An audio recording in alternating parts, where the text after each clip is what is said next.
ਕਰਤਾ ਪੁਰਖ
जब आप जलंधर वाली साइड जाते हाँ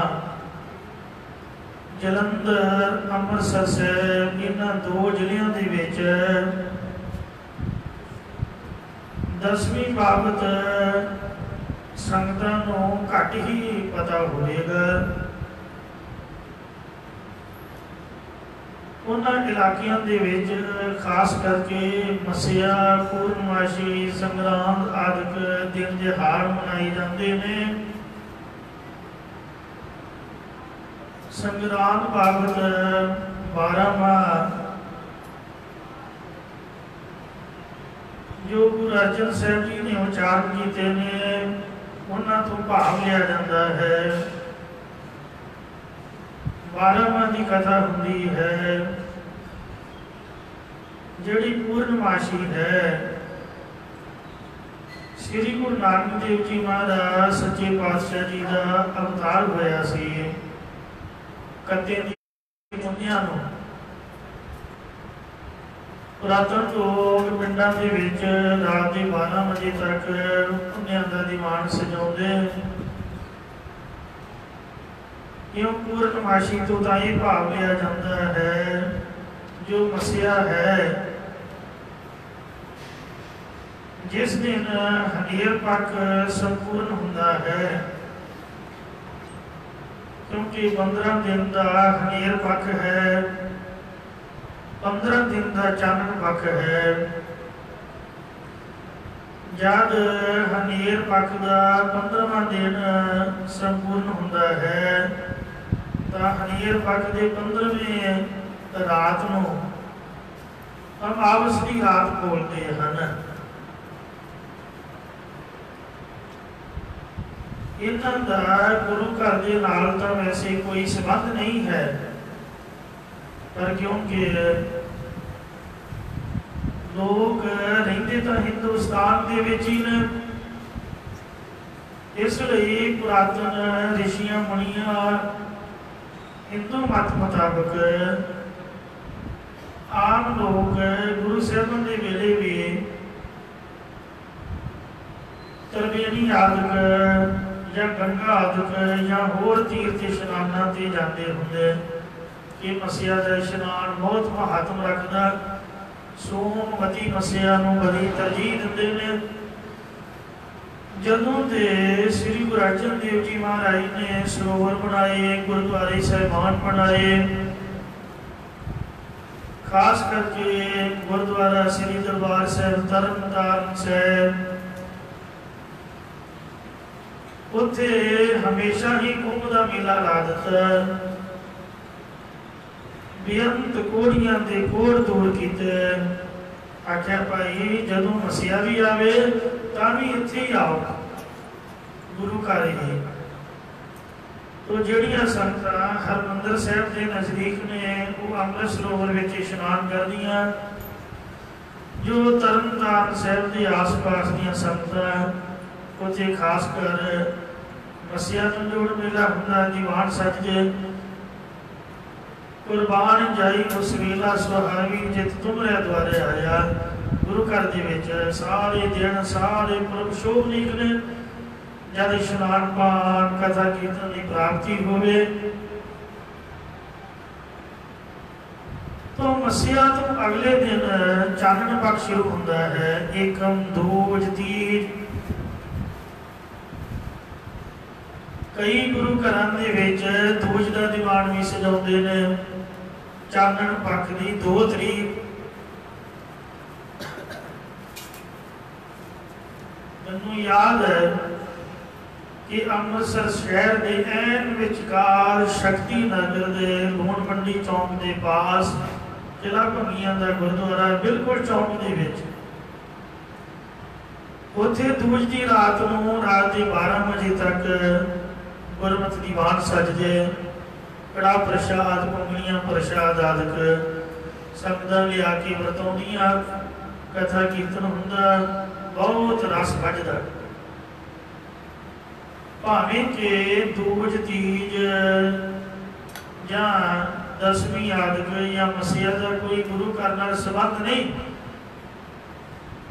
ਤੇ ਪਰ ਜੇ ਲੋਕ ਪੁਰਾਤਨ ਧਾਰਨਾ ਦੇ ਮੁਤਾਬਕ ਹੋਰਨਾਂ ਪਾਸੇ ਦੌੜਦੇ, ਹਿੰਦੂ ਮਤ ਮੁਤਾਬਕ ਤੀਰਥ ਇਸ਼ਨਾਨਾਂ ਦੇ ਜਾਂ ਹੋਰਨਾਂ ਪਾਸੇ ਅਨਮਤੀਆਂ ਕੋਲ, ਇਹਦੀ ਬਜਾਏ ਗੁਰੂ ਘਰ ਆਉਣ ਦਾ ਤਾਂ ਕੋਈ ਹਰਜ ਨਹੀਂ। भावें संग्राम नूं आओ, भावें अमावस नूं आओ, भावें पूर्णमाशी नूं आओ। इत्थे अपने कोल ही गुरुद्वारा लंबियां साहिब, इत्थे भी दोज दा दीवान सजदा। फिर चानन पख की जिहड़ी 10वीं तारीख है वो अज दी है। लुधियाने तो इस साइड पटियाले वाली साइड, इधर चंडीगढ़ वाली साइड, लुधियाने तो पूरा जलंधर वाले पासे तो 10वीं का आम लोगों को घट ही पता है, पर लुधियाने तो इधरली साइड गुरमुख प्यारे सिख संगत गुरु घर दी नेमी प्रेमी शहीदों की पवित्र याद दे विच ये 10वीं का दिहाड़ा मनाते हैं। ये शहीदों का दिन संगतां ने नियत किया हुआ है। इस दिन शहीदों के नाम से कड़ाह प्रसाद किया जाता और भेंटावां अर्पण करके उन्होंने मत्था टेकिया जाता है। की कारण है तुसीं दसो? क्योंकि हरेक गल पिछे कोई ना कोई लॉजिक होता है। जलंधर जिले के विच बुढ़ा भावें शराब पी के भी मरिया होवे, उन्हां भी ओहदी भी कबर या समाध बना के उत्ते उहदा नाम लिख देना, ये साडे बाबे ने, उन्हां नूं कहिंदे हन जठेरे। थां थां ते तुसीं जलंधर जिले च पढ़िया हो फलानी गोल ते जठेरे, फलानी गोल ते जठेरे। साडे जठेरे कौन हैं? साडी तां कोई जात नहीं, कोई साडी पात नहीं, कोई साडी गोत नहीं है। एक एक धर्म सिखी धर्म है। जो गुरु नानक साहब की सिखी है वह धर्म है प्रभु का नाम जपना ते जपाउणा। साडे जठेरे कौन ने? हर जेठ जुड़न दा लोड़ी है, जिस अगे सब जीवन, सब तो वड्डा जेठ वड्डे नूं कहिंदे ने, वो है परमात्मा अकाल पुरख वाहिगुरु। उस तो बाद वाहिगुरु जी दे सरगुण स्वरूप 10 पातशाहियां साडे जठेरे ने। इन्हां नूं मत्था टेकण वास्ते लोग अपने जठेरियां दे कोई ब्याह होवे, शादी होवे, पहला मुंडे दी कुड़ी नूं ब्याह वाले जोड़े नूं जठेरियां दे मत्था टेकाउणे जांदे हन। चलो जी बाबे ने मत्था टेकी आइए, मिठे चौलों की देग देनी, ये आदत। हुण साडे तां जठेरे ही कोई नहीं, ना आपां किसे नूं मनदे हां। कबर मड़ी ते समाध ते मत्था टेकना सानूं पसंद ही नहीं है। साडा जेठ है गुरु ग्रंथ साहिब जी, साडा जेठ है वाहिगुरु, साडा जेठ है साडे जठेरे ने 10 पातशाहियां। जो भी होना है गुरु जी के चरणों में होना है। इस तो बाद जिन्हां ने गुरुआं पीरां की इस पावन धरती वास्ते या अपने धर्म की आन शान को कायम रखने वास्ते इस हिंदुस्तान की धरती की आज़ादी की खातर ये केसरी निशान साहब झंडा झुलदा रहे, निशान गुरु के कायम रहे, चोल के निशान रहे पंत महाराज के। इस करके खास करके इस पंजाब की धरती से चप्पा चप्पा जिहड़ी जगह है शहीदों के खून के नाल सिंजी हुई है। उन्होंने कुर्बानियां कीतियां ने, वो साडे जठेरे ने। साडा फर्ज बनता है कि शहीदां जठेरियां नूं याद करना।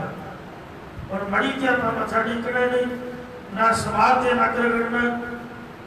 तो जेडे गुरमत के अनुसार गुरु की आन शान को बरकरार रखदे होया संगत की चढ़ती कला वास्ते खून डोल के गए ने, उन्होंने अस्थानां ते थड़ा साहब बना के पहले इत्थे भी समाध सीगी बाबे हनुमान साहब की वड्डी समाध। सिंघां ने आख्या नहीं भाई प्यारिओ नगर निवासियों थड़ा साहब बनना चाहिए। उधर अजे भी समाधा ने पर टेबल रख के गुरु साहब जी का प्रकाश किया हुआ है। पर इन्नी लंबी लड़ी चल रही है जी, अज अखंड पाठ बुक कराओ तो 12-13 साल बाद तुहानूं फोन आएगा कि तुहाडी वारी आ गई। ये कोई हर्ज वाली गल नहीं। उन्होंने पावन स्थान दे गुरु साहब का प्रकाश है।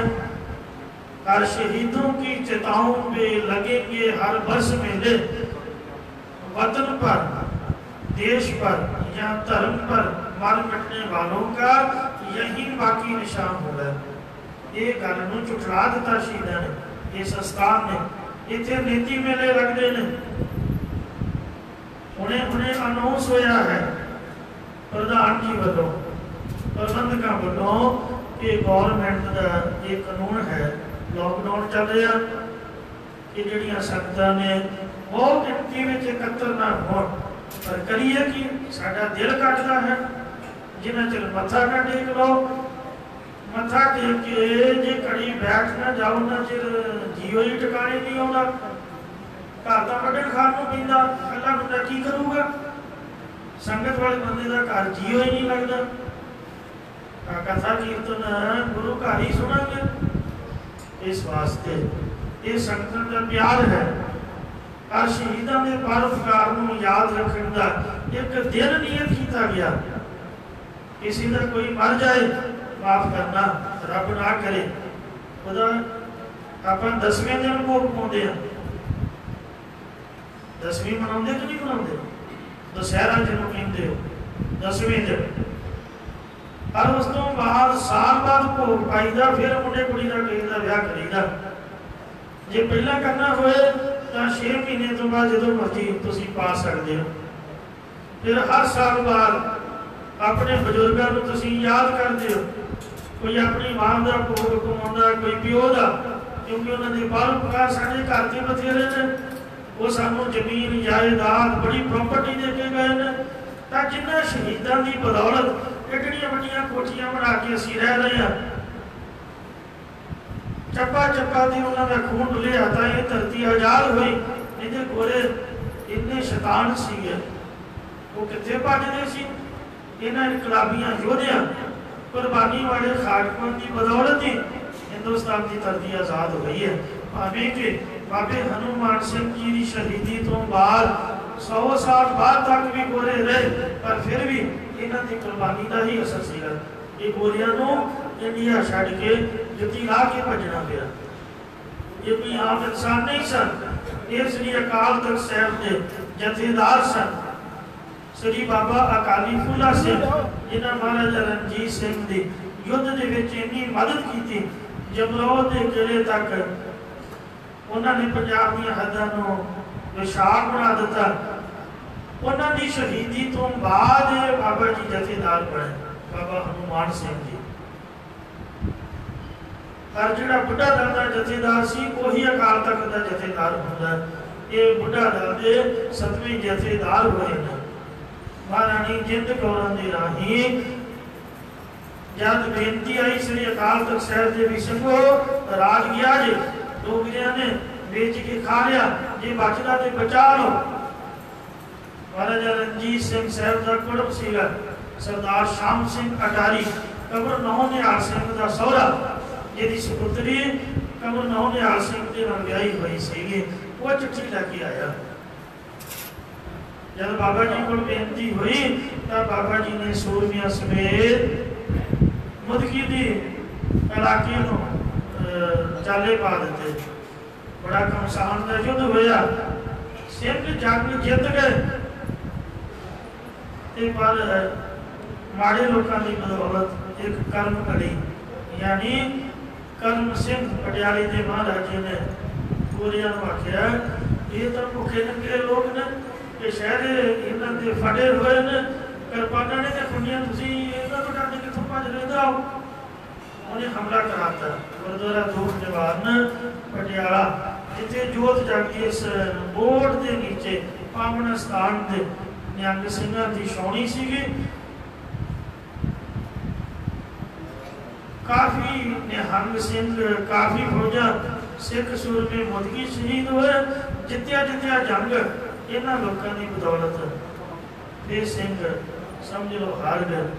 चट्टियां की वार लिखी है, कि फौजां जित के अंत नूं हारियां ने, पर जिहड़ा बाहां खड़ियां ना करे वो हारिया नहीं हुंदा। इन्हां हार नहीं मनी।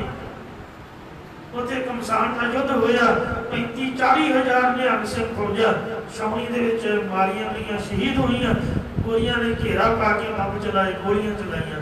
ये भजदे भजाउंदे निकलदे बचदे बचाउंदे पटियाले नूं इधर कढ़ाउण वाली साइड उत्थे गोला लगा बाबा जी के पट विच। 90 साल की उम्र। फिर सुहाने की जूह दे विच इत्थे बच्चे भी सन, बजुर्ग भी सन, होर भी संगतां होणगीआं।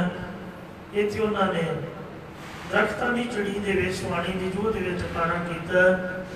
दसन वालिया इत्थे भी सूह दे दित्ती होगी, किसी का की कहना, क्योंकि इतिहास तो किते भी लिखिया नहीं मिलता।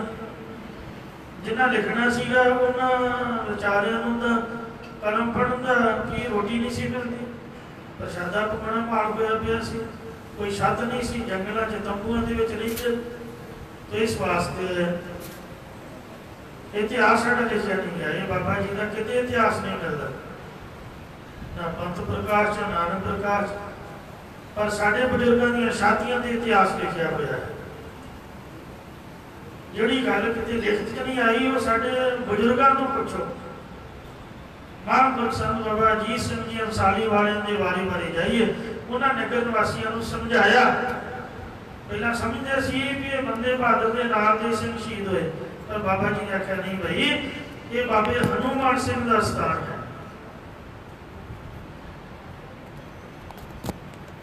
इस स्थान से तुसीं गुरु घर बनाओ, श्री अखंड पाठ साहिब साढ़े पासों माया तेला लो, असीं सहयोग दुनिया लड़ी चलाओ। उन्होंने महापुरखों की बदौलत इतने श्री अखंड पाठ साहिब की एक लड़ी प्रारंभ हुई। ये हुण एक दी बजाए वेखो 2 लड़ियां ने, ते होर अखंड पाठ साहिब प्रारंभ हुए ही रहिंदे ने। 30 अखंड पाठ अपना 16 अखंड पाठां दे विचों अद्धियां दा भोग पैंदा डेली, अद्धियां दा मध लगदा है। खनेर पक्ष की 10वीं नूं श्री गुरु नानक देव जी ज्योति जोत समाए सन। ये चानन पक्ष की 10वीं का भी इतिहास है, पर खास करके शहीदों के नाल संबंधित है। जिहड़े पुरातन सिंह सीगे उन्होंने ये डिसीजन लिया, मता पास किया,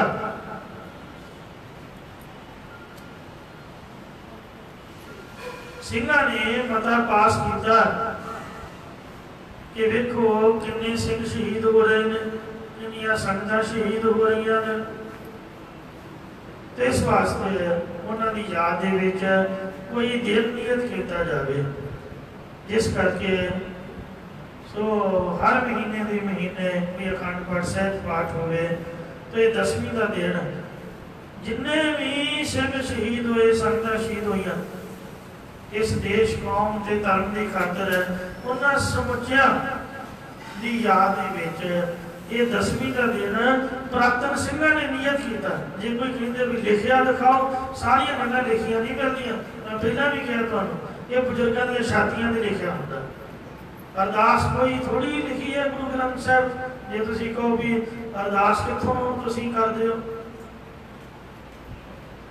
ये सारा कुछ सारिया संगतां दे विच सिंघां ने डिसीजन लिया, मता पास किया होया, ये नियत किया होया, ये मन्निया गया भी आ साडी अरदास है।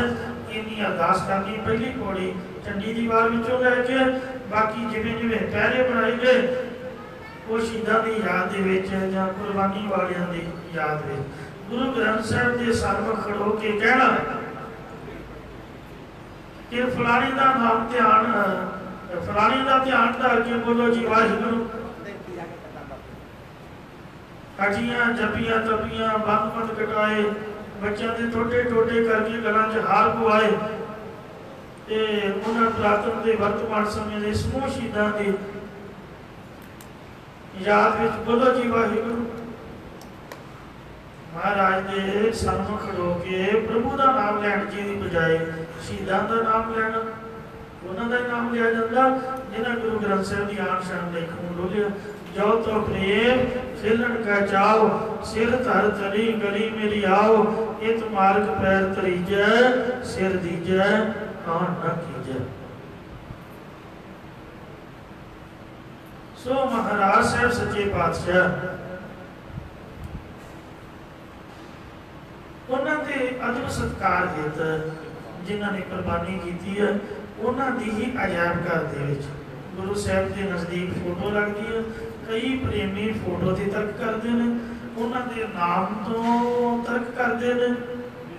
तुसीं वेखो बाबे शहीदा अमृतसर साहब श्री गुरु ग्रंथ साहब के ऊपर बाबा दीप सिंह की लगी हुई है, फोटो वही लगती है जिन्हें कुछ कौम लिए किया है। इस स्थान दे भी बाबा जी की तस्वीर है, उन्होंने नाम जगह जगह ते लिखिया होया, क्योंकि माँ दे नाल ते पुत दा भी नाम हुंदा, पुत नाल नाम माँ दा भी हुंदा। आपसी माँ पुत दा प्रेम है। गुरसिखा इको प्यार, गुरमितां पुतां भाइयां। गुरु दे सिखां दा मित्रां पुत्रां भाइयां दे विच आपसी प्रेम भाव है, जां गुरु दा गुरसिखां दे नाल ते पुत्रां दे नालों भी वध के प्रेम है। इसलिए आप हर रोज़ दी रोज़ इस स्थान के नतमस्तक हुंदे हो, और हर महीने 10वीं के पितर दिहाड़े ते नमस्कार करने लई पहुँचते हो। अज बहु गिनती विच संगतां हाज़री लवा रही ने। जो रहतनामे हैं उन्हां दे विच दर्ज किया गया है कि 10वीं आद गुरु दिन जेते, पुरब समान कहे है तेते। 10वीं आदक जिन्ने भी गुरुआं दे दिन ने, ये सारे पुरब दे समान कहे ने। तिन में किश प्रसाद बनावे, कर कड़ा खालसे खुआवे। कड़ा बनावन की विध सुन लीजै, तीन भाव को संसर कीजै। मांजन कर भांजन तो बीजै। ते इस तरीके दे नाल कहंदे 10वीं वाले दिन प्रसाद बनाओ, कुछ पेटा रख के मत्था टेको, गुरु साहब की कृपा होवे। बाणी दे विच भी दर्ज है 10वीं 10 द्वार बस कीने, ते इहों 10वीं 10 द्वार बस कीने। ते ये महाराज साहब सच्चे पातशाह जी ने बचन लिखे हैं। 10वीं दह दिस होए आनंद, छूटै परम मिलै गोबिंद। जोत स्वरूपी तत अनूप, अमल न मलन शाह नहीं धूप। गुरु साहब की कृपा है। इन्हें लॉकडाउन दे विच भी प्रेमियां निमेनी नेमियां संगतां दे बहु गिनती विच दर्शन हो रहे ने।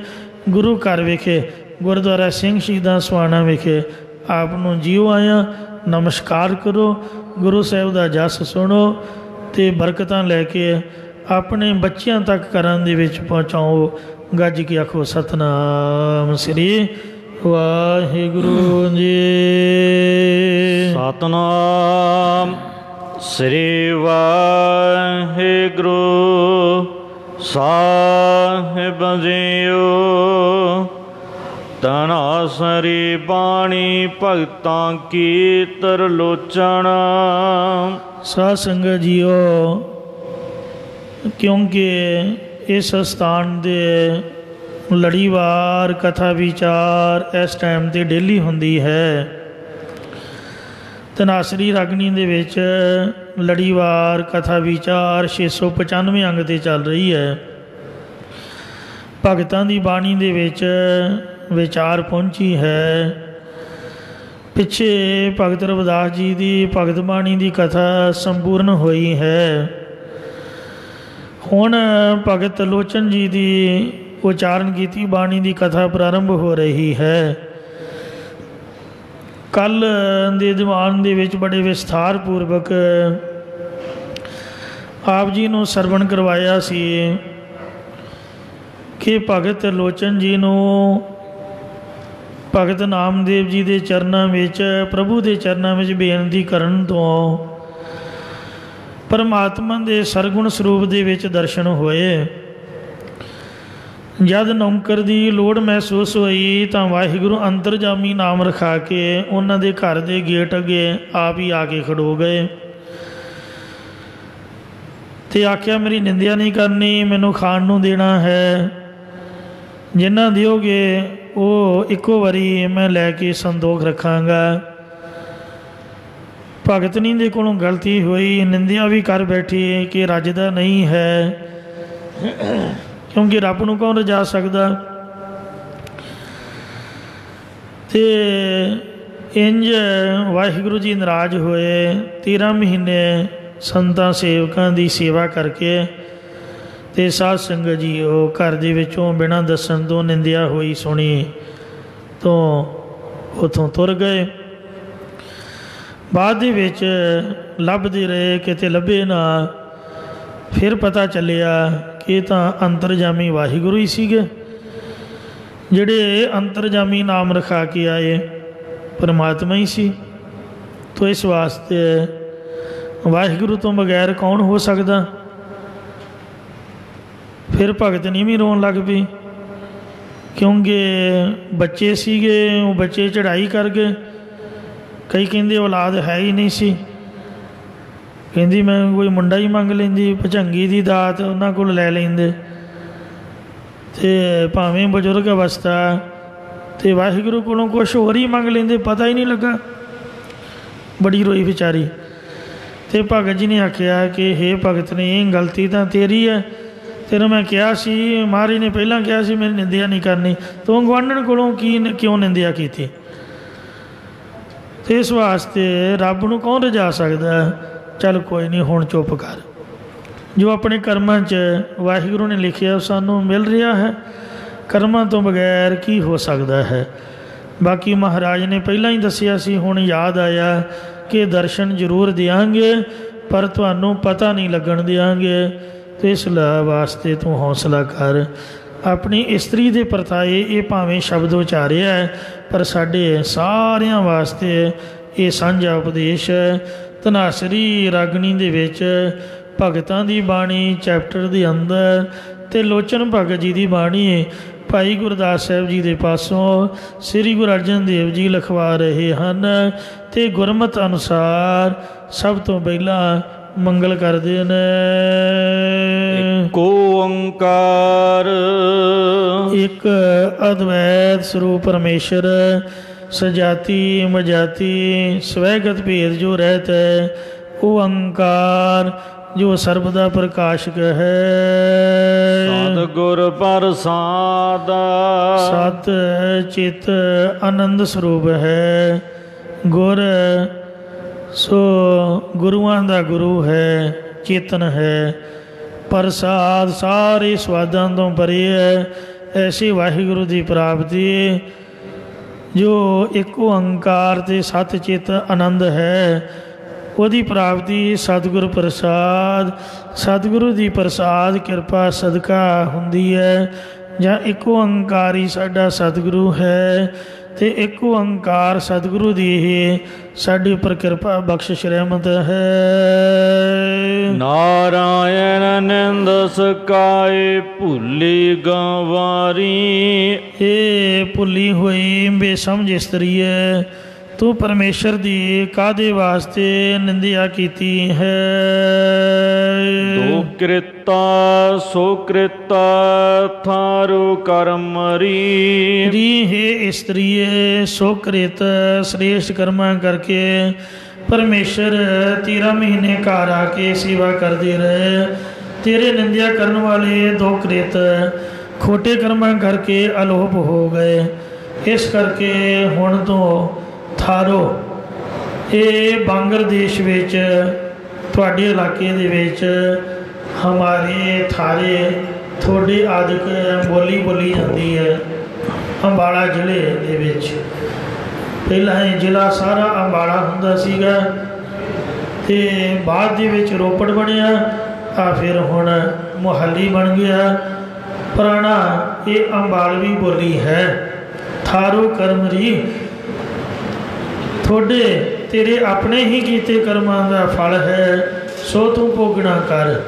ਜਾਂ ਦੁਕ੍ਰਿਤ ਖੋਟਾ ते सुकृत चंगा कर्म तेरा अपना ही कीता होया है। विश्राम दे के फरमान करते ने बिन कर्मा किश पाइया नहीं जे बहु तेरा धाई है। बिना कर्मा तो कुछ भी नहीं पाईदा, भावें बहुत ज़्यादा दौड़ भज भी करो।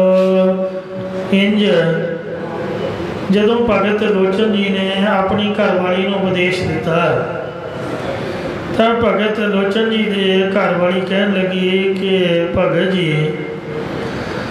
मेरे जुम्मे ही कर्म पाए हुए ने सारी दुनिया के, मैं किहड़े रब के मां मारे ने। कभी आप किसी को कोई मंदा बोलिया, कोई किसी का बुरा सोचिया, फिर साढ़े क्यों माड़े कर्म लिखते रब ने, किसी होर ने भी भोगे ने। कहते हाँ सारे आपो अपने कर्म भोग रहे हैं, तेरे वखरे ने दूजिया के वखरे ने, कर्मां तो बगैर तो कोई भी नहीं है। आ साडे हाथ दे पैरों के मत्थे ते लकीरां हुंदियां ने, माड़े ने चंगे ने घट ने वध ने सब कर्म भोग रहे हैं। यथा तेन सह सेरगु वत्सो विंदते सुन मात्रम महाभारत विच लिखिया तथा शुभ शुभ कृतम कर्म करतार मन गच्छति। कहते ने कि जिहड़े कर्म ने इन्हां दा फल भोगे तो बगैर कदे मिटदा नहीं। भोगे बिन भाग्य नहीं, कर्म गति बलवान। कर्मां दी गति इन्नी बल वाली है। जिवें 1000 गवां दे विच वछड़ा अपनी माता नूं पहचान के उहदे कोल चला जांदा, तिवें भी माड़े चंगे कर्म करता दे कोल चले जाते। जिवें पुरुष का परछावां पुरुष के नाल रहिंदा है, उसी तरह कर्म भी नाल रहिंदे ने। जे आप आखिए कि धर्मराजे नूं किवें पता लग गया, वो साडे तो ही जिहड़ी मदर बोर्ड है ना, मदर बोर्ड वो तो ही राइट होया पढ़दा वेखदा है। साडे मदर बोर्ड लाया होया रब ने। जिस तरह कंप्यूटर च भावें सारा कुछ ही करप्ट हो जाए, पर मदर बोर्ड के विचों सियाणे बंदे सारा डाटा कढ़ लेंदे ने। पैसा जिहड़ा मोटा लगदा, सब कुछ दुनिया च हो जाता। जहाज़ों के विच एक ब्लैक बॉक्स रखा हुंदा, रब ना करे सारा जहाज़ फीता फीता हो के उड़ जाए, क्रैश हो जाए, पर लभण वाले ब्लैक बॉक्स नूं लभदे ने। उहदे च कोई राइटर सिस्टम हुंदा, वो कढ़ के उन्होंने सुनते हैं भी वो आवाज़ दे किवें होया। वो पायलट ने उन्हें सारा कुछ दसिया होंदा। गुरुद्वारा खालसा दीवान हांगकांग विखे नींह पत्थर रखिया गुरुद्वारा साहिब का, तो मैं प्रबंधकों तो सुन के हैरान रह गया, क्योंकि मैनू पता नहीं सी पहला। गोरियां की नीति थ्योरी है कि कोई भी बिल्डिंग बनाओ, जिवें पुरातन नींह पत्थर रखा हुंदा सीगा, वो पुराने पत्थरों तो पता लग जाता भी किन्ने सन तो ये बिल्डिंग बनी है। कहते कि आपां हुण सारी सीढ़ी बना के सारिया संगतां दे नाम ते सन लिख के एक सीढ़ी दे विच राइट करके बॉक्स बना के दी नींह दे विच दबांगे, क्योंकि कल नूं जिवें अज बिल्डिंग 125 साल बाद आपां ने वधाई है, पर वो खंडरातां तो पता चलता भी कितनी पुरानी है। फोटोआं लगियां हुई सिखां दी, जिहड़े इंडिया तो गए उत्थे बंदरगाह सी कलकत्ते तो हांगकांग नूं जांदे हुंदे सी, उत्थे गाह फिर कनेडा नूं जहाज़ गया जिहड़ा कामा घाटा मारो सीगा। वो सारे कामा घाटा मारो वाले शहीदां दीआं उत्थे तस्वीरां हन। तो इसलिए बॉक्स दे विच सारा कुछ सांभिया हुंदा। इउं बंदा भावें मर जाता पर जीवात्मा नहीं मरती। कहते चित्र गुप्त जब लेखा मांगे तब कौन पढ़दा तेरा ढाक है। चित्रगुप्त यही ने दिन रात के जोड़े साढ़े संस्कार मन दे विच हैं। तुसीं वेखो जिउं जम्मे अज तक सानू ऐन बिल्कुल कंप्यूटर की तरह सारा कुछ याद है कि आपां किहड़े टाइम ते कित्थे सीगे, किसी पुराने बजुर्ग को बैठ के वेखो, वो लड़ी नहीं टुटन देगा। जो सानू सब कुछ याद है, यही सीडी राइट है। मरण तो बाद भावें कुछ याद नहीं रहिंदा, पर कर्मां दी बाबत रब दी दरगाह दे विच अपने आप ही जिवें भूत बोलते हैं बाबियां दे कोल, इउं धर्मराजे दी कचहरी च जीव आत्मा अपने आप ही बकवास मारदी है। कहते पुलिस वालियां दा शैंटा डंडा वेख के कंधां भी कंबदियां, बोलदियां ने कंधां भी।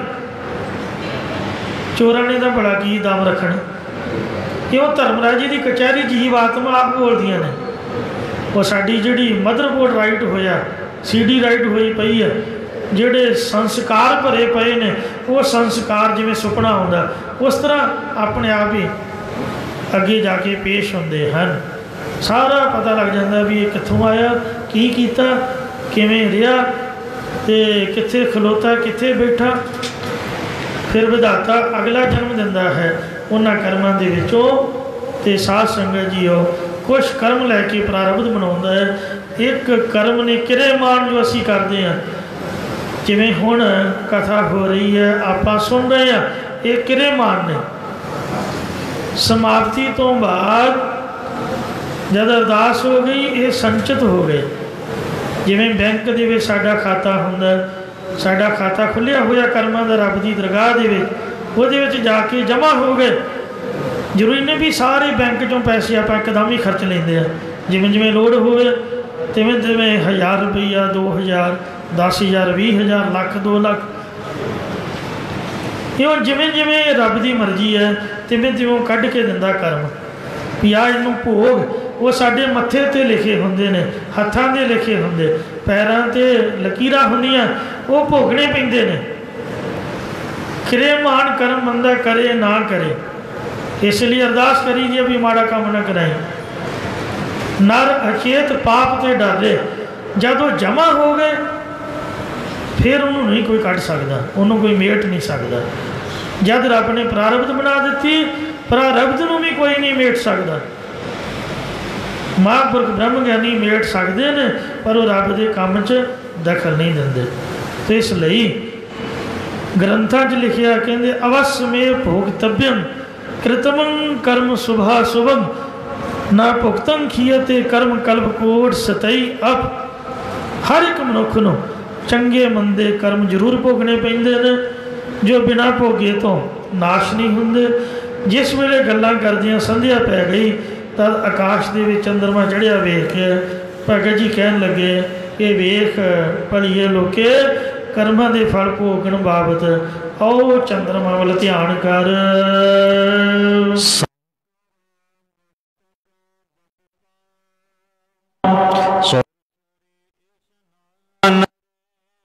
हे स्त्रीए, जो शंकरा शिव जी के मत्थे ते दूज का चंद्रमा रूप हो के वस रहा है।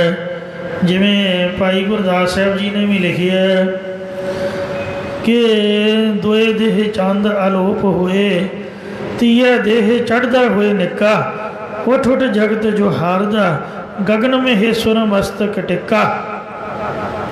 दूज का चंद्रमा ते हमेशा ही गंगा ते इशनान करता है चंद्रमा, क्योंकि गंगा भी शिव जी के सीस ते रहिंदी है ते चंद्रमा भी उहदे मत्थे ते है। यह आकाश वाला चंद्रमा ना समझना, बल्कि यदा अभिमानी देव जो एक प्राणाधारी देवता हिंदू मत विच मन्निया गया। जैसा कि स्कंद पुराण च लिखिया है कि एक समय चंद्रमा ने हिमालय पर्वत पर जाके शिवा का आराधन किया। जिस वेले चंद्रमा की घोर तपस्या देख के शिव जी प्रसन्न हुए तो कहन लगे, हे चंद्रमा मार मंग तू की चाहता है? तो चंद्रमा ने कहा, मैं होर कुछ नहीं चाहता, मेरी एको ही डिमांड है कि मैनू जो गौतम ऋषि के श्राप करके कलंक लगा हुआ ये दूर हो जाए। तो महादेव जी ने कहा कि तेरी प्रारब्ध का कर्म है भाई, ये तो तेनों जरूर ही भोगना पएगा, तू कुछ होर मंग लै, ਉਹਦੀ प्राप्ति ਲਈ मैं तेनों वर देने ਲਈ ਤਿਆਰ ਹਾਂ। संतां ਦਾ श्राप नहीं बंदा कोई मेट सकता, उन्हों का वचन आपां नहीं मोड़ सकते, संत का श्राप होया तैनूं। तो चंद्रमा ने सोचा कि शिव जी दी जड़ां विच गंगा चल रही है, जो पापां दे नाश करने वाली मन्नी है, जे मैं उहदे विच इशनान करांगा तो मेरा कलंक अपने आप दूर हो जाएगा। ये गल विचार के चंद्रमा ने कहा, हे महादेव, तुसी मैनू अपने मस्तक च निवास करने की जगह बख्श दिओ। तो शिव जी ने कहा कि जे तू मेरे मत्थे ते रहना चाहता तो दूज तरीक के चंद्रमा की शक्ल बना के रह सकदा, कलंकत रूप नाल मैं तेनू अपने मस्तक ते नहीं रहन दियांगा, क्योंकि वो नाम अभ्यासी साधु रूप है। उस दिन तो दूज थित का चंद्रमा हो के अपने कलंक की निवृत्ति लई कहते महेश के मत्थे ते रहन लग पिया। रहो विचार जो कुछ लिखिया होया ग्रंथों च उही तुहानूं दसदे। महाभारत विच प्रसंग आउंदा कि सगर के पिता बाहू नूं हया ने राजधानी तो बाहर कढ़ दिता सी।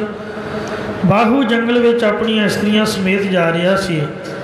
उस वक्त सगर की माँ गर्भवती सी। एक सौंकन ने ईर्खा करदे उन्होंने कोई ऐसी जहर दी है जिस नाल उसका बच्चा रुक जाए पर मरे भी ना, जन्म भी ना होवे मरे भी ना। इस कारण ही सगर 7 वरे माता के उदर दे विच रहा। इस समय अंदर ही सगर का प्याओ बाहू मर गया। जब बाहू मरिया तो सगर की बच्चे की भावना वाली माता ने अपने पति नाल सड़ना चाहया, पर औरव ऋषि ने उन्होंने रोकिया तो आखिया कि तेरे उधर चो एक प्रतापी बालक जन्म लवेगा। जदों ये बालक जन्मिया तो ऋषि ने नाम सगर रखिया। सगर स सैत गर गरलता भाव जहर, जहर की सैत, क्योंकि जहर जो प्याती सी सौंकन ने जहर दी सी ते नाल ही ते वो जहर भी बाहर आ गई जिहड़ी दी सी। जब सगर ने जवान हो के अपने पिता बाहू की कथा सुनी तो उन्हें प्रण किया कि मैं है तो होर राक्षसां तो पृथ्वी खाली कर देवांगा तो अपने पिता का सारा राज वापस लवांगा।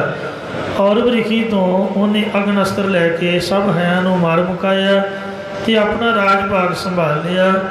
सगर ने शक तमन कांबोज पार ते परलो सारियां दा नाश कर देना सी, पर वशिष्ठ ऋषि के कहण ते उन्होंने इस शर्त ते छड़ दिता कि यमन अपना सिर मूँह मना लैन ते शक उपरले पासों अद्धा मनाउण, पारद लंबे केश रखण दे पर लंबियां दाड़ियां रखण। सगर ने 2 विआह कीते, एक तां कश्यप की पुत्री सुमति नाल, दूजा राजा विदर्भ की पुत्री केशनी नाल। परंतु उन्होंने दोवां दे उधरों कोई पुत्र ना होने करके उन्हें औरव ऋषि की ओट ली। औरव ऋषि ने कहा कि एक स्त्री नूं इको पुत्र पैदा होएगा, परंतु दूजे के घर 60,000 पुत्र होणगे। केसनी ने कहा कि मेरे घर तो इको पुत्र ही पैदा होवे, तो उहदे घर एक पुत्र असमंजम होया ते सुमति के 60,000 पुत्र होए। हरवंश नामी ग्रंथ विच लिखिया होया है। हरवंश महाभारत का अंग रूप एक ग्रंथ जिहदा 16,374 श्लोक है। इस विच हर विष्णु की वंश का वर्णन है। बहुत राजियां की वंशावली इस ग्रंथ विच लिखी हुई है। सो ये भी गल हरवंश नामी ग्रंथ च लिखी है कि सगर की स्त्री सुमति नूं एक तूंबा जन्मिया जिस 1000 बीज सीगे, जिन्होंने सगर ने घी के भांडिਆਂ 'ਚ अड रखता तो 10 महीनों बाद सारे बालक होके आप ही दौड़न भजन लग पे। असमंजस बड़ा कर्मी सीगा, इसलिए सगर ने त्यागता। बाकी 60,000 पुत्र जो थोड़े बड़े हुए तो उन्होंने ऐसा पद्धर मचाया कि नगर के होर ना छोटे बच्चों को फड़ के दरिया च डोब दिया करे। लोगों ने जाके राजे सगर को कहा कि तेरे पुत्र तो बड़े पापी ने, वो तो आम प्रजा को पानी डोबी जा रहे हैं। राजे ने कहा कि पहला मैं एक जग कर लवां फिर इन्हां नाल गल करांगा। जग करने लई इन्हें घोड़ा छड्डिया ते उस घोड़े की देख रेख लई इन्हें अपने 60,000 पुत्र सैना समेत मगर लाते। उधर जब इंद्र को इस गल का पता लगा तो उन्हें सोचिया कि जेकर जग पूरा हो गया तो किते राजा सगर मेरी पदवी ना खो लवे।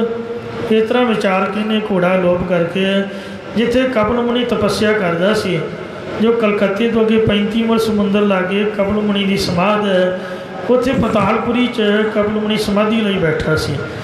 तो इंद्र ने घोड़ा छुप के छल नाल उस कपिल मुनि के पिछले पासे जाके बन्नता तो कपिल मुनि नूं कुछ पता ना चलन दिता। उस राजे के सारे पुत्र पृथ्वी के अंत घोड़ा लभदे लभदे हंब गए। अखीर वो धरती पुट्टन लगे, जब पुटते पुटते 100 योजन हेठा तक गए तो उत्थे कपिल मुनि समाधि लाई बैठा सी। ये कपिल मुनि के पिछे घोड़ा वजह देख के उन्होंने लत्तां मारन लग पे, कहते तू साडा घोड़ा चुरा लिया। उस वेले कपिल मुनि की समाधि खुली तो अखां चों अजे ही अग निकली, जिस करके 60,000 सारे के सारे सड़ के सुआह हो गए। उस वेले बाद विच लिखिया ने बैठ के विचार किए कि जेकर गंगा हेठा जाए तो न बेगत होइयां दी कल्याण हो सकती है। वो गंगा ब्रह्मा जी के कोल है। जिस वेले विष्णु जी ने बामन अवतार धारिया तो उदों ब्रह्मा ने विष्णु के चरण धो के शक्तिशाली जल इनके करमंडल च पा लिया सी। इस ख्याल नाल गंगा नूं ब्रह्मपुरी तो पृथ्वी ते लियाउण लई राजे सगर ने अपने दूजे पुत्र नूं राज दे के घोर तपस्या की। इउं तपस्या करते करते 7वें थां भगीरथ पैदा होया। इन्हें गंगा नूं पृथ्वी ते लियाउण लई हिमालय के गोकर्ण स्थान से कहते घोर तप किया तो ब्रह्मा नूं प्रसन्न कर लिया। तो ब्रह्मा ने कहा कि तू गंगा लै जा, परंतु ये संभाली नहीं जानी। भागीरथ तपै गंगा आनी, ये बाणी च भी लिखिया है। तब भगीरथ ने कहा फिर दसो हुण तुसीं ही समझाओ कि मैं की करा। तो ब्रह्मा ने कहा जे तू शिव जी नूं प्रसन्न कर लवे तो इस गंगा नूं ग्रहण कर सकदा तो फिर ये धारा बन के चल सकती है। फिर भगीरथ ने 6 महीने शिव जी की आराधना की तो शिव जी ने खुश होकर कहा कि भी चलो ठीक है, विष्णु के चरणों का पवित्र जल मेरिया जड़ावां च पा दिओ। जब ब्रह्मा ने आकाश को गंगा भेजी तो शिव जी ने अपनिया जटा जोड़ कहते इन्नियां फैला दित्तियां कि 1000 वरा गंगा नूं निकलण दा रस्ता ही ना लभ्या। अंत नूं भगीरथ की प्रार्थना मन के शिव जी ने जटावां चों गंगा कढ़ी। उस गंगा विच ही चंद्रमा इशनान करदा सी। जदों कितने ही साल शिवां दे मत्थे पर रह के गंगा जल विच इशनान करदा रहा, तद गंगा जी ने चंद्रमा नूं वेख के तो उहदी शरधा भगती ते प्रसन्न हो के कहा कि वर मंग। तो चंद्रमा ने कहा भी हे गंगा माई, जे तू मेरे ते प्रसन्न है तो तू मेरा कलंक दूर कर दे। ये गल सुन के गंगा ने कहा कि मैं तीर्थ प्रारब्ध विच आए हुए कर्म फल नूं दूर नहीं कर सकती, ये भोगना पैना। इस वास्ते तू कोई होर वर मंग ला। तो चंद्रमा ने कहा फिर मैनू विष्णु जी की अनिन भगती करने का वर दे। गंगा ने कहा तथास्तु। उस वेले चंद्रमा कई साल विष्णु भगवान की अनिन भगती करता रहा। जब विष्णु जी भगती ते प्रसन्न होकर प्रगट होए तो कह लगे हे चंद्रमा वर मंग तू की चाहुंदा। तो चंद्रमा ने सोचा कि जे मैं पहला ही अपने कलंक की निवृत्ति लई वर मंग लिया तो भगवान ने भी गंगा वांग तो शिव जी वांग मैनू जवाब ही दे देना, जवाब जरूर सुनना। इसलिए मैं कोई अजिहा वर मंगा जिस वर नूं भगवान जी जवाब ना दे। ये सोच के कि भगवान जी आप ही बख्शिश करन, कहन लगा भी हे भगवान जे आप तुठे हो तो आप जी मेरी वंश विच अवतार धारण करो, भाव चंद्रवंशी वंश दे विच आओ, आप चंद्रवंशी कहाओ। तो भगवान जी कहन लगे तथास्तु, असी कृष्ण रूप हो के द्वापर के अंत विच तेरी कुल विच अवतार धारांगे। उसे गल नूं भगत लोचन जी अगली पंक्ति विच स्पष्ट करके उच्चारण करते हैं। आपां इस पंक्ति के आधारित विचार कर रहे सीगे वो सगर बारे कि जिन्हें अपने प्यो की मौत का बदला लैन लई हैहां दे नाल युद्ध किया। विष्णु पुराण च लिखिया कि हैहां यादवां विचों सीगे। अजकल के विद्वान सिद्धियन जात नूं हैहां मनते हैं। महाभारत में लिखिया कि हैहां मनु के पुत्र यजाति की औलाद हैं। सहंसर बाहू कारतवीर इन्हां दा प्रतापी राजा होया। करलन टांड लिखदा कि बघेलखंड की सुहागपुर घाटी विच हुण भी हैहां जाती है। तो फिर सगर ने उन्होंने मार के तप किया। तो तप तो ਵੇਖੋ ਅੱਗੇ ਗੰਗਾ ਬਾਬਤ ਆਉਂਦਾ ਅਤੇ ਫਿਰ ਵਿੱਚ ਭਗੀਰਥ ਦਾ ਨਾਮ ਆਉਂਦਾ ਹੈ ਜਿਹਨੂੰ ਭਗਤ ਮੰਨਿਆ ਹੈ। ਅਤੇ ਫਿਰ ਬ੍ਰਹਮਾ ਜੀ ਨੇ ਗੰਗਾ ਭੇਜੀ, ਉਹ ਸ਼ਿਵ ਜੀ ਦੀਆਂ ਜੜਾਵਾਂ ਵਿੱਚ ਫਿਰ ਉਹ ਚੰਦਰਮਾ ਨਾਲ ਸੰਬੰਧਿਤ ਕਰਕੇ ਵੀ ਚੰਦਰਮਾ ਕਿਵੇਂ ਉਹਦੇ 'ਚ ਇਸ਼ਨਾਨ ਕਰਦਾ। ਇਹ ਸਾਖੀ ਦਾ ਸੰਬੰਧ ਕੇਵਲ ਭਾਵ ਨੂੰ ਸਪਸ਼ਟ ਕਰਨਾ ਹੀ ਹੈ, ਅਤੇ ਬਾਕੀ ਇਹ ਸੱਚੀ ਹੈ ਝੂਠੀ ਹੈ ਇਸ ਬਾਬਤ ਆਪਾਂ ਕੋਈ ਡਿਸੀਜਨ ਨਹੀਂ ਲੈਂਦੇ। ਇਹ ਕੇਵਲ ਭਾਵ ਸਮਝਾਉਣ ਲਈ ਗੁਰਬਾਣੀ ਦਾ ਕਿ ਭਗਤ ਜੀ ਨੇ ਲਿਖਿਆ ਹੈ ਚੰਦਰਮਾ ਕਿਵੇਂ ਇਸ਼ਨਾਨ ਕਰਦਾ ਮੰਨਿਆ ਗਿਆ, ਉਹ ਮੈਂ ਆਪ ਦੇ ਚਰਨਾਂ 'ਚ ਬੇਨਤੀ ਕੀਤੀ ਹੈ। ਹੋਰ ਬਹੁਤਾ ਲੰਮਾ ਚੌੜਾ ਸਾਡਾ ਇਹ ਸਾਖੀ ਨਾਲ ਦੱਸਦੇ ਹਨ।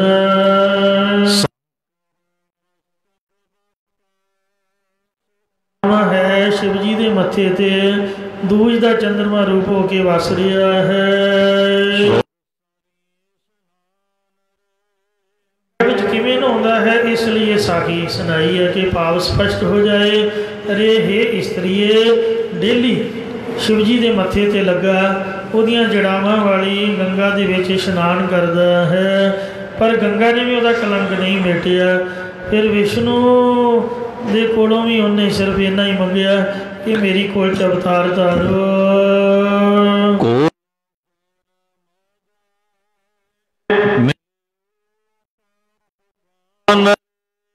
ਇਸਤਰੀਏ ਉਸ ਚੰਦਰਮਾ ਦੀ ਕੁਲ ਵੰਸ਼ ਦੇ ਵਿੱਚ ਸਾਰਗਪਾਨ ਹੱਥਾਂ ਦੇ ਵਿੱਚ ਸਰਿੰਗ ਦੇ ਬਣੇ ਤਨਖ ਨੂੰ ਧਾਰਨ ਵਾਲੇ ਵਿਸ਼ਨੂੰ ਜੀ ਕ੍ਰਿਸ਼ਨ ਰੂਪ ਦੇ ਵਿੱਚ ਮਿਲੇ, ਭਾਵ ਜਨਮ ਲਿਆ, ਜੋ ਰਾਮਚੰਦਰ ਜੀ ਦੇ ਭਰਾ ਲਛਮਣ ਦੇ ਚੰਦਰਕੰਤ ਨਾਮੀ ਪੁੱਤਰ ਤੋਂ ਕੁਲ ਚੱਲੀ।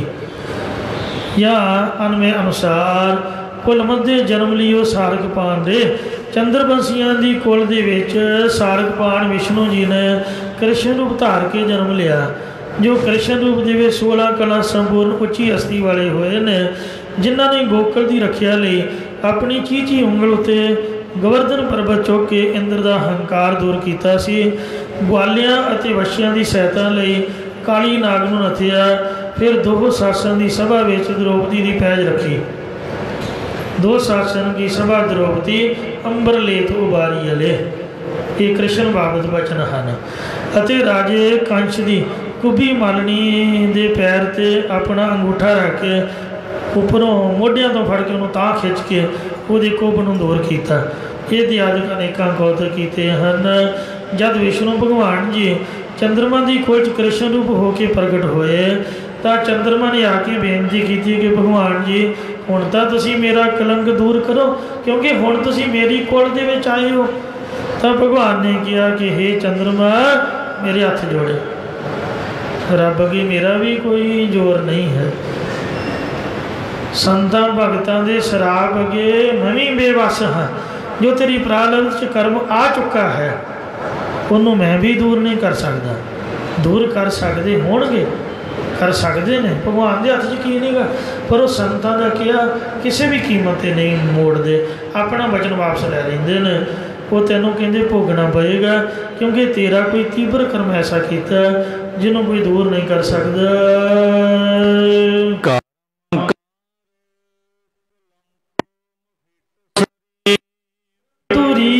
ਇਸਤਰੀਏ ਉਸ ਚੰਦਰਮਾ ਨੂੰ ਪਰਾਏ ਘਰ ਦੀ ਇਸਤਰੀ ਗੌਤਮ ਦੀ ਘਰ ਵਾਲੀ ਅਹਲਿਆ ਤੇ ਉਹਦੇ ਧਰਮ ਤੋੜਨ ਦੇ ਵਿੱਚ ਇਹਨੇ ਇੰਦਰ ਦੀ ਸਹਾਇਤਾ ਕੀਤੀ ਸੀਗੀ, ਕੁੱਕੜ ਬਣ ਕੇ ਮੰਗ ਦਿੱਤੀ। ਗੁਰੂ ਦੀ ਪਤਨੀ ਨੂੰ ਵਿਸ਼ੇ ਦ੍ਰਿਸ਼ਟੀ ਨਾਲ ਵੇਖਣ ਰੂਪ ਮੰਦ ਕਰਮ ਕਰਕੇ ਚੰਦਰਮਾ ਦਾ ਕਲੰਕ ਬਦਨਾਮੀ ਦਾ ਟਿੱਕਾ ਬਹੁਤ ਸਾਰੇ ਯਤਨ ਕਰਨ ਤੋਂ ਬਾਅਦ ਵੀ ਮਫੀਟਸ ਅਮੇਟ ਹੀ ਰਿਹਾ। ਲੋਕ ਕਹਿੰਦੇ ਨਾ ਬੁੱਧ ਕੰਮ ਸੁੱਧ, ਇਹ ਬੁੱਧ ਕੋਈ ਸੁੱਧ ਸੱਧ ਕੰਮ ਨਹੀਂ ਕਰਦਾ। ਅਗੇ ਸ਼ਨੀਵਾਰ ਆਹ ਕੰਮ ਨਾ ਕਰੋ, ਉਹ ਨਾ ਕਰੋ, ਸੋਮਵਾਰ ਕੇਸੀ ਨਾ ਨਹਾਓ ਜੀ, ਮੰਗਲਵਾਰ ਜਾਂ ਵੀਰਵਾਰ ਕੱਪੜੇ ਨਾ ਧੋਵੋ ਜੀ, ਅਤੇ ਬੁੱਧ ਕੰਮ ਸੁੱਧ। ਜੇ ਤੁਸੀਂ ਪੁੱਛੋ ਵੀ ਬੁੱਧ ਕਹਿੰਦੇ ਕਿਹਨੂੰ ਨੇ, ਮੈਂ ਦੱਸ ਨਹੀਂ ਸਕਦਾ। ਇਹ ਚੰਦਰਮਾ ਬਾਬਤ ਹੀ ਜੁੜਿਆ ਹੋਇਆ ਵੀ ਚੰਦਰਮਾ ਨੂੰ ਕਿਉਂ ਕਲੰਕ ਲੱਗਾ। ਇਹਨੇ ਆਪਣੇ ਗੁਰੂ ਦੀ ਪਤਨੀ ਦੇ ਨਾਲ ਨਾਜਾਇਜ਼ ਸੰਬੰਧ ਕੀਤੇ, ਉਹਦੇ ਤੋਂ ਬੁੱਧ ਨਾਮੇ ਪੁੱਤਰ ਪੈਦਾ ਹੋਇਆ। तो कर्मां का ही भोगिया है, ताइयों का कलंक लगा होया। गौतम ने कहते कशहरा मारिया सी, मतलब लंगोटा जिहड़ा गिला लैके आया सी वो वकाता मारिया कुकड़ दे कि बेड़ा गर्क तेरा, तू रिखियां का घर भी नहीं छड्डिया होया, किहदी मत कर रहा? चोर की मदद करने वाला चोर हुंदा, कुरैतीए की मदद करने वाला कौन हुंदा? तू रिखियां का घर तो छड्डता, वही दाग लगा। तो बुद्ध नवे पुत्र गुरु घर विच पैदा किया, मंद दृष्टि फिर माड़े कर्मां की निशानी है। ये शुद्ध कहना होया बुद्ध माफ़ करना। ये कुछ आम ग्रंथों के लिखिया पढ़ी दा, तो हुण ये भाव स्पष्ट करने गल्लां साझियां करनियां पै रही ने। ये सारी विचार जद हुई तो सुन के भगतनी जी भगत लोचन नूं कहन लगी भी हे स्वामी, चंद्रमा ने इहो जिहा किहड़ा मंद कर्म किया जो इन्नी कोशिश करने तो बाद भी नहीं मिट सकिया? तो भगत जी ने सारा कुछ उन्होंने समझाया। मेरा नियत किया समा बिल्कुल इत्थे समाप्त हो चुका है। संगतां ने आप अपने कारोबार से भी जाना, तो इत्थे ही समाप्ति कर दिया जी। दास नूं भुलां चुकां दी माफ़ी बख्शनी, अगे तो समत बख्शनी। इत्थे कथा नूं विश्राम दिंदे आ, क्योंकि बाणी अगाध बोध है, शब्द मेरा है, बाकी का पाठ सरवण करो। तो नाले कठिन पाठ है, कठिन उचारण है। सिंह टकसाल का जोगीवाल का पढ़िया होया गुरु प्यारा भाई तरसेम सिंह, यदि रसना तो शुद्ध शब्द का पाठ सुनो। जब टैसट लईदा ये शब्द विशेष करके सुनीदा, ये विश्राम उचारण बड़े कठिन ने। आओ प्यार नाल सुनो।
रामगली महला तीजा। आनंद को अंकार सतगुरु प्रसाद, आनंद भया मेरी माई सतगुरु सतगुरु मन वदिया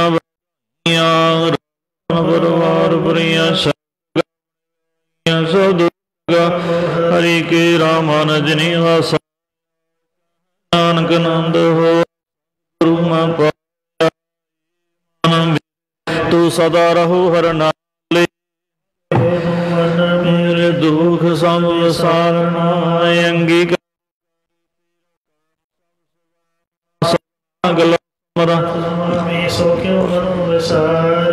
कह नानक